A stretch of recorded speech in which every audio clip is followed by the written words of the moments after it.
Hello everyone and welcome to EduTap. So guys, we are back with another session for Himachal Pradesh Administrative Services for the prelims in the year 2021 and 2022.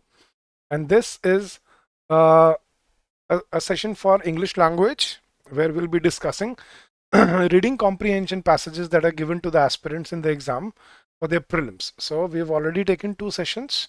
For reading comprehension, you can also watch them. And let's watch, let's discuss some more passages before we begin. I would like to inform you that if you have not subscribed to our YouTube channel, please do so that you don't miss out on any important updates, any important videos.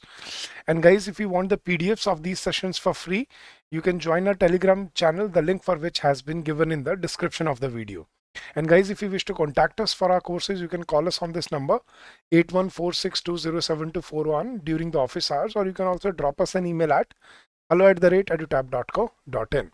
So let's begin the session, guys. Now, while solving passages, there are a few key points to remember, as I've already discussed in the previous sessions as well. Reverse reading really helps you if you know what you're looking for. Then it becomes easy for you to comprehend the passage in a better way. So always read the questions before the passage so that you understand what you are looking for. Then read between the lines, you comprehend what has been conveyed to you by the author clearly. Then careful assessment is required, where you should be able to, come to a conclusion or make a judgment. And then final is elimination method, where you eliminate the poor choices and you look out for the correct answers. So let's begin the session, guys. We'll be discussing three passages in this session. So let's go, guys. First is we'll read the question, which among the following is the most logical corollary? So guys, corollary is absolutely similar to inference. So we have to say what we can infer from the passage, that is also called a corollary. So a logical fact or a logical data that can be inferred from the passage is called corollary. So let's read the passage, guys. Climate change is already making many people hungry all over the world by disrupting crop yields. So climate change, he's saying climate change is already making people hungry all over the world by disrupting crop yields and pushing up prices. And it is not just food but nutrients that are becoming scarcer as the climate changes.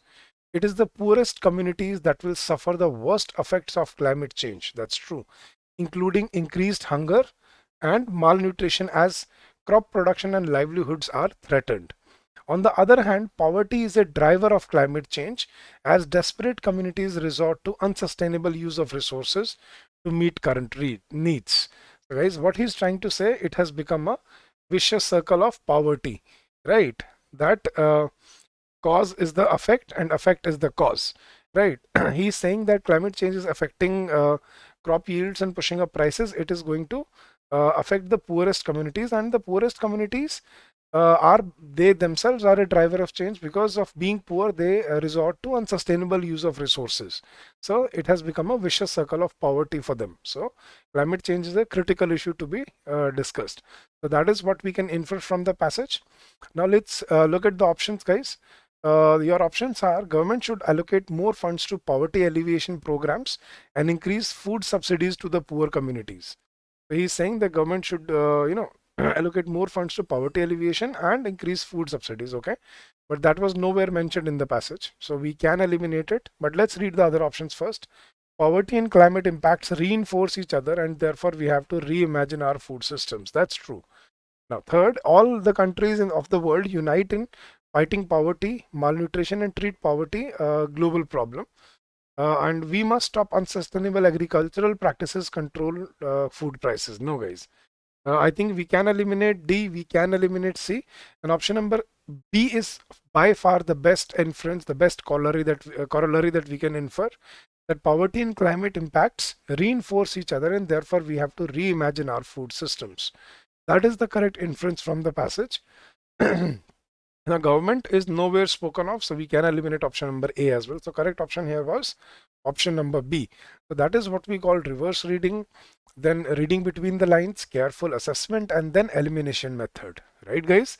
And if you follow this method, this will definitely help you in your comprehension passages in the exam, as well as your execution of these passages. So I hope these sessions prove useful. So guys, if you like the sessions, please don't forget to like, don't forget to share them with your near and dear ones. Let's move on to the second passage, guys. Let's see what we can do here. Which among the following is the most critical inference? Now we have to find a inference. Now, what is an inference? It is a logical fact or a data that can be inferred from the passage, right? So let's read the passage, guys.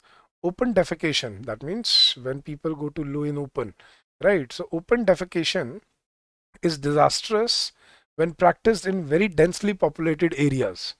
So open defecation is disastrous when practiced in very densely populated areas where it is impossible to keep away human feces from crops, wells, food and children's hands. So that's absolutely true. Open defecation is disastrous when practiced in densely populated areas where it is impossible to keep away human feces from crops, wells, food and children's hands. Groundwater is also contaminated by open defecation. That's true. Many ingested germs and worms spread diseases. They prevent the body from absorbing calories and nutrients. Nearly one half of India's children remain malnourished. One half of India's children remain malnourished. That's a huge number, guys. Lakhs of them die from preventable conditions. Diarrhea leaves Indians' bodies smaller on average than those of people in some poorer countries where people eat fewer calories. So underweight mothers produce stunted babies prone to sickness who may fail to develop their full cognitive potential. Now, the germs released into the environment harm rich and poor alike, even those who use latrines. So what can be inferred from the passage, guys? This is a very insightful passage. So we should learn, some important things from it. So let's look at the options, guys. The central and state governments in India do not have enough resources to afford latrine for each household. See, governments are nowhere being spoken of, so we can eliminate option number A.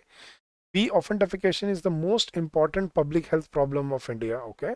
Open defecation reduces the human capital of India's workforce, or open defecation is a public health problem in all developing countries. So we are not talking about developing countries, so we can eliminate option number D. Now the choice was between B and C. See, whenever we take the option to the extreme level, most important public health problem, has it been mentioned? No. But open defecation reduces human capital of India's workforce. That is true. Because it has been mentioned, one half of the India's children remain malnourished, lakhs of them die from preventable conditions, and it leaves Indians' bodies smaller on average.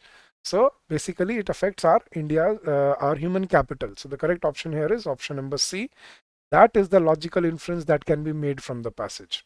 So guys, you should be well versed with elimination method. You should be well versed with the way to execute and the way to understand your passages so that you can go about and find your correct answers in the passages. So let's practice another passage in this session, guys. So what we have to do now, with reference to the above passage, which of the following statements is true? So we have to find which of these given statements is true according to the passage. So let's read the statements first. Consuming regionally grown food, regionally is local and not depending on long traveled food, is a part of eco-friendly behavior. Okay. And food processing industry puts a burden on our natural resources. All right. Now let's read the passage, guys. Foods travel more than the people who eat them. That's true. Grocery stores and supermarkets are loaded with preserved and processed foods. This, however, often leads to environmental threats such as pollution generated by long distance food transportation and wastage of food during processing and transportation, destruction of rainforests, reduced nutritional content, increased demand for preservation and packaging. So these are the impacts of food processing. Food insecurity also increases as the produce comes from regions that are not feeding their own population properly. So food insecurity also increases. So there are many repercussions of these packaged foods, such as pollution generated by long distance food transportation, wastage of food during processing and transportation, destruction of rainforests, reduced nutritional content, increased demand for preservation and packaging, and food insecurity also rises. So guys, now which of the following statements is true? Consuming regionally grown food and not depending on long traveled food is a part of an eco-friendly behavior. That is absolutely true.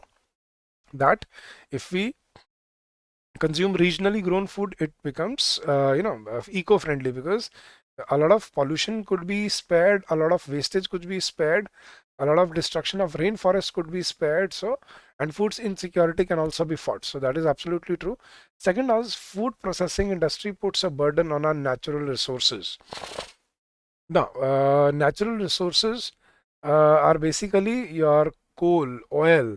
So they've said that pollution generated by long distance food transportation, so that is using again fuel, then wastage of food during processing and transportation, then destruction of rainforests. So obviously it is putting burden on your natural resources.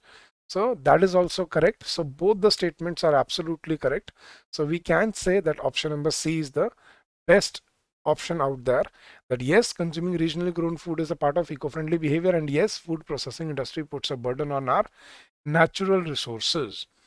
So guys, that is how you basically infer your answers from the passage, and that is how you execute your answers. I hope these passages prove helpful for your preparation, and we'll keep on continuing with such passages in the future as well. So guys, if you want the PDFs of these sessions, you can join a Telegram channel, the link for which has been given in the description of the video. And you can subscribe to our YouTube channel if you haven't done so yet. So guys, I thank you once again for joining in, and I thank you once again for sparing your precious time. Now guys, if you wish to contact us for anything, you can call us on this number 8146207241, or you can also drop us an email at hello@edutap.co.in, and links for our courses have also been provided in the description of the video. Go check out our courses. They're very they're very clearly assembled for you, and they'll prove very beneficial for your preparation. So having said that, I'll take your leave for today. I'll join you very soon with more practice sessions. Till then, stay safe, stay healthy, and happy learning to all of you guys.